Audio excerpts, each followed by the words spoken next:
Hamilton Watch Company makes the first electric wrist watch. Sputnik 2 launches the first animal into orbit of the Earth. Paul McCartney meets John Lennon for the first time. The year is 1957, and this was the last Hudson Hornet ever made. No, really, this is the very last Hudson Hornet ever made. But before getting into all of it, I'm Jay. Welcome to What It's Like, the automotive channel that covers cars that nobody else talks about or even knows exist. We cover the classics, vintage, some exotics. We love the orphan cars and cars that are frankly being forgotten. We talk history, specs, and design of these rolling works of art. If that sounds of interest, a channel, nay, a community that you'll totally dig, hit the bell icon and subscribe to never miss a video. Real quick, there is an old car show, pre-1932 cars at the Greenfield Village, Saturday, September 9th and Sunday, September 10th. I will be up there Saturday, September 9th, so if you see me up there, be sure to say hi. Let's talk 1957 Hudson model lineup. For 57, Hudson only had one model in the lineup, the Hornet, which could be had in two trims, Super and Custom. Came in two body styles, two-door Hollywood hardtop or four-door sedan. 57 was the end of the line for both Hudson and Nash. AMC would go all in on the Rambler for 1958. Hudson Hornet was offered in two generations, 1951 through 1954 as Hudson. Nash and Hudson merged to form AMC in 1954. 1955 and 57 was the second generation AMC for the last 3 years of Hudson. Hudson plant in Detroit closed, and Hudsons were made in Nash's Wisconsin plant and were no longer step-downs by 1955, which meant that all Hornets were based on senior Nash models, but had their own design themes, designed by Pininfarina, Edmund Anderson, and Frank Spring. Hudson Hornet production ended June 25th of 1957. So let's compare. 56 and 57 are very close. So we're going to compare the 55 and 57. Upon further examination, there is actually more different than originally met the eye. So 55 on the top, 56 in the middle, 57 on the bottom, starting in the front. The 55 is the only one with the painted bezels. 56 and 57, bright bezels. 56 and 57 are similar. The 55 is the outcast of the group. Hudson logo, the logo right above the grille, is different on the 55. It looks very similar on the 56 and 57. Turn signal placement is different on the 55. 55 does not have any trim on the fenders. The 56 does, and the 57 have these finettes on top of the fenders. 56 and 57 have more glitz / bright work. The antenna is mounted on the roof on the 55 versus fender on 57. Moving to the side profile, pretend the 55 is a two-door. Side trim is totally different between all three models, the 55 having the least amount of side molding. The 56 has the fancy trim, for lack of a better term, at the rear, gold, versus the 57 is at the front and it's silver with different accent trim. Roof lines are the same. All have different wheel cover designs. Moving to the rear section, pretend the 55 is a two-door. All have different rear end designs. Taillights are all totally different. The 55 doesn't appear to have fins. The 56 has fins, but they look like they are add-on trim pieces. The 57 has taller fins, more pronounced. Moving inside to take a better look at the dashboard and the atmosphere, 55 is totally different, whereas the 56 and 57 shared the same dash layout. Which one do you like better? Let's talk specs. 209.25 inches long, 78 inches wide, 60.4 inches tall. It rides a wheelbase of 121.25 inches. Estimated curb weight is about 3,970 pounds. Price, $3,011, which would be equivalent to you spending $32,755.72 in the year 2023. Total 1957 Hudson production was 4,108 units, of which Two-door hardtop variety was $749, leaving $3,359 for four-door sedan. Moving on to engine, only one engine on offer. And a lot of people may not know this, but this is the sister car to the Rambler Rebel. So this has the 327 cubic inch displacement overhead valve V8. It's rated at 255 horsepower, but that number is said to be very conservative. This engine could produce as much as 300 horsepower at 4,700 RPM, 345 pound-feet of torque at 2,600 RPM, bore of 4 inches and a stroke of 3.3 inches. Compression is 9-to-1, built of cast iron, features hydraulic valve lifters, dual exhaust from the factory. It could be backed with a 4-speed automatic transmission. 0 to 60 is all over the place, and I believe the numbers got smudged because nothing could be better than the Corvette back in the day. 0 to 60 is anywhere from 7 to 8 seconds. Theoretical top speed, 120 miles per hour. Average fuel consumption, 13 to 15 miles to the gallon. This is with the 4-speed automatic.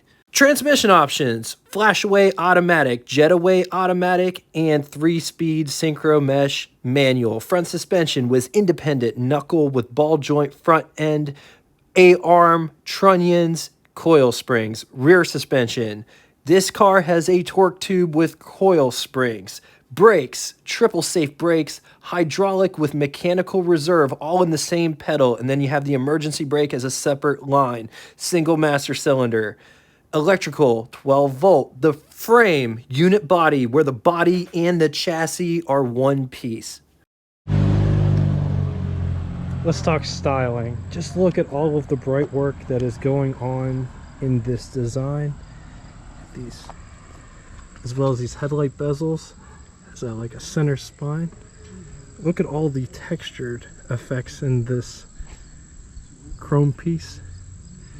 Something that you don't get from pictures is the hood doesn't come all the way to the edge. It actually sits back. It's probably maybe 4.5 inches.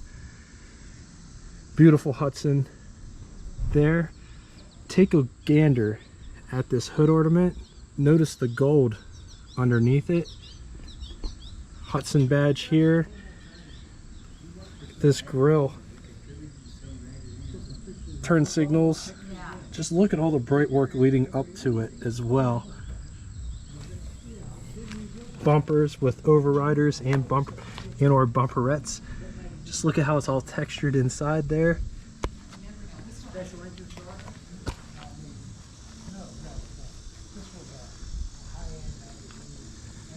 Just look at this hood. Look at how it's all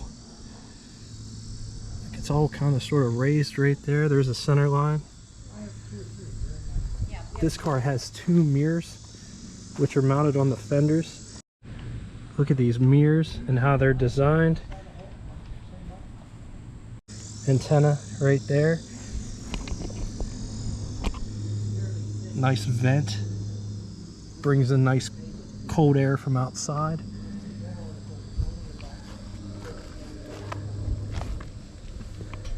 Just look at how these wrap around. Just all the little intricate details are really nice to see. This one's a custom, so it has the trim here in the belt line. Just look at how it's all textured. These wheel wells do not flare. It just has a bead that goes around it. Also, take a gander at the rocker, how it's more pronounced at the bottom there. It also has rocker trim that runs the rocker panel. Wrap around windshield. Look at all this bright work. This looks like stainless around the windshield. Check this out, how this is all sculpted into the side. Look at all of this bright work up here. Also check out this piece here. The rear glass and how it wraps around. All stainless at the bottom and the top.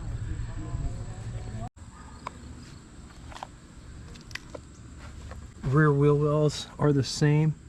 This bead. And look at how pronounced this is. This is a raised, this isn't. And then it has this belt molding that comes.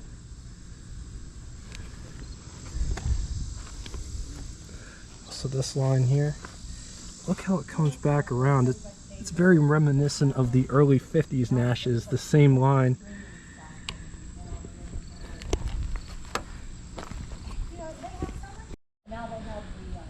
Look at these fins.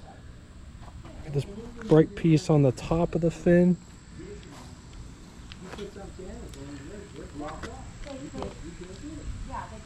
Lights, backup lights. Just look at how artsy everything is. Just look at how this is all molded.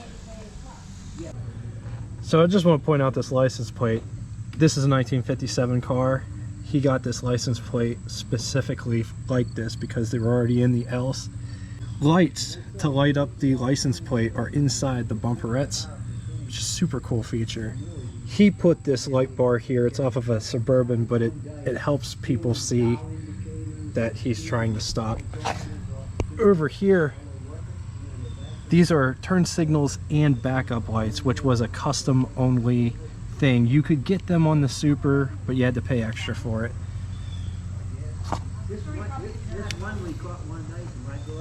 Custom badge there. Look at this V8 badge. Look how it has this texture in it, as well as this beautiful Hudson script. The gas filler door is on the passenger side or right hand side. Also, just take a look at how these fins in the rear quarter section is designed. While we're back here, let's just get in the trunk real quick. The trunk lid is pretty heavy. Also, look at how these hinges are designed. It's a pretty big trunk, all things considered. Bumper jack. That's the original bumper jack the owner was just telling me. Getting inside. Also want to show you, look at how this door is designed to go around the base of the windshield. The door isn't very heavy. I mean, it has heft to it, don't get me wrong, but it works so nice.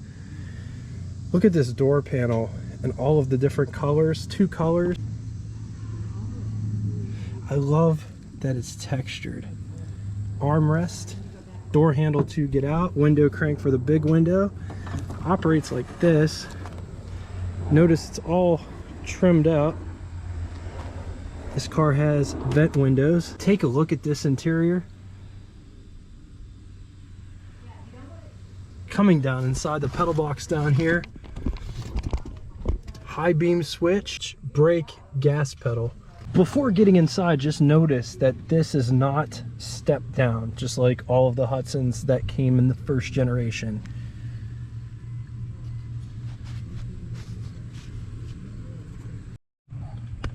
Here is what over the hood impression looks like. Here is what first person over the hood looks like.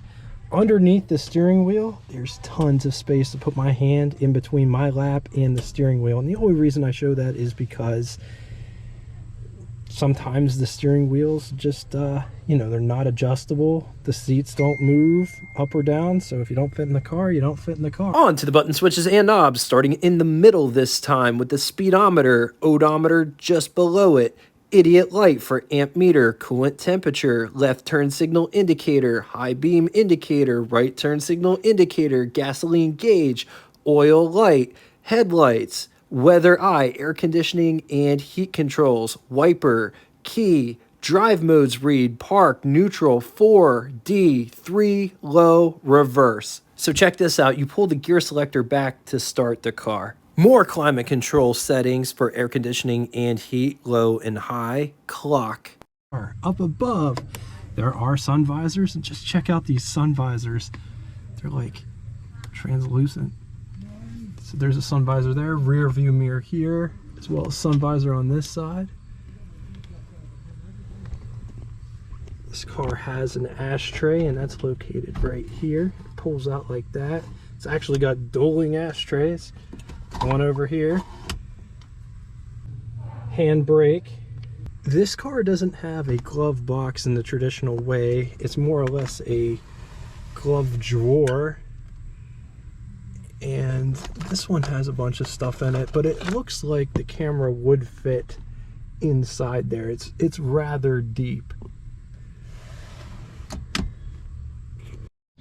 Getting in the rear seat. So that is the space to get back there. Here is what the front looks like from the back. Let's take a quick gander at the greenhouse, or the pillar to glass ratio. It's very airy in this car. That's what visibility looks like out the back. The trunk is currently open. There is a parcel shelf right there. This is what I look like sitting in the rear of the 57 Hudson Hornet. I got tons of headroom, and I totally understand that people just wore hats back then. This is actually one of the most comfortable two-door cars that I've ever been in. Tons of space. Look at the seat back profile. It does recline back here. The seat does dip down in the back a little bit back here, but it's not uncomfortable. This is actually one of the most comfortable 50s cars that I've been in. Tons of leg room back here, just absolute tons of space. Got armrests. There's an ashtray, coat hook. So I want to point these out. If you notice these right here, that is for these seats.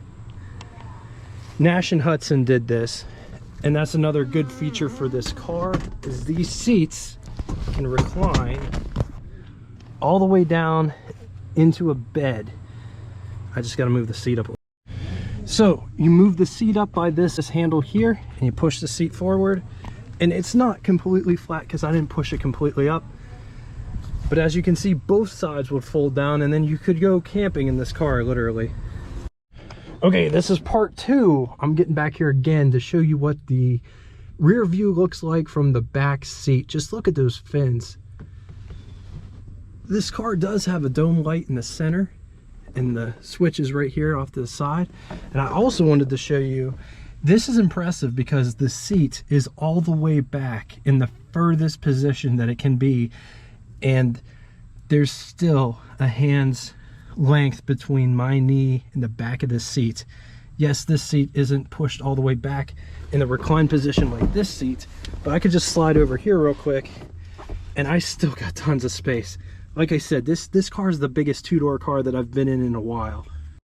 All right, coming to the under the hood section, the release is inside. The catch is right here.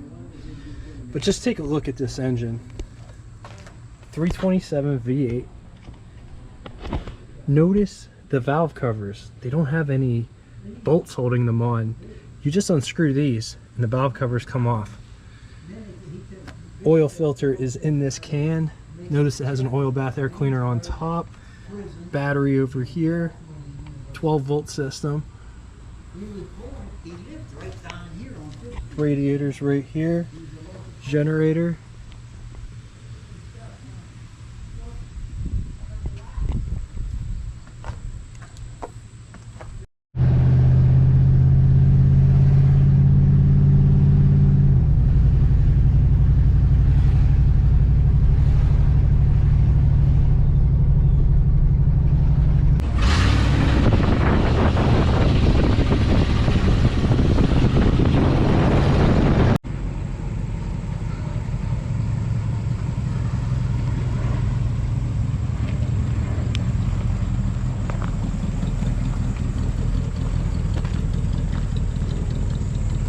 On the positive side, this is the sister car to the legendary Rambler Rebel, one of the fastest, if not the fastest car in the mid-50s. The owner said that he shut down cars way bigger with way bigger engine displacements.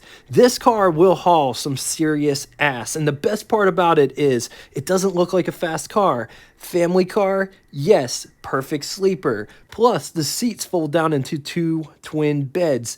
Deep glove box drawer, which I totally dig. Tons of space, both front and rear. It's one of the most spacious two-door cars from the 50s I've ever been in. It's super comfortable, great visibility. Against it, they are rust-prone. Body parts, trim parts can be hard to come by. Questionable, if interesting styling. Thirsty. it's not, if you really think about it, it's not really a true Hudson. All right, now it's time for Would You Rather. Two scenarios today. In the first scenario, would you rather have a 1957 Rambler Rebel or a 1957 Hudson Hornet or 1957 Studebaker Golden Hawk? I'm going to leave this here for a minute. If you need more time, feel free, pause the video. On to the second scenario, and if your favorite Hornet isn't in here, go ahead and write it in. Would you rather have a 1951 Hudson Hornet or a 1957 Hudson Hornet or a 1954 Hudson Hornet? I'm going to leave this here for a minute. If you need more time, feel free, pause the video. Now it's time for Name That Tune. First person to give both the name of the band and the song title correctly in the comment section will have their comment pinned to the top of it. Thank you all so much for coming out and watching this. If you'd like to get in touch with me, shoot me a comment in the comment section below or check out our Facebook group I call The After Party that correlates with this YouTube channel. If you don't have Facebook and would still like to reach me, send me a carrier pigeon, smoke signal, email. All of it will be linked in the description below. Just know I appreciate all of the support. And until next time, toodaloo!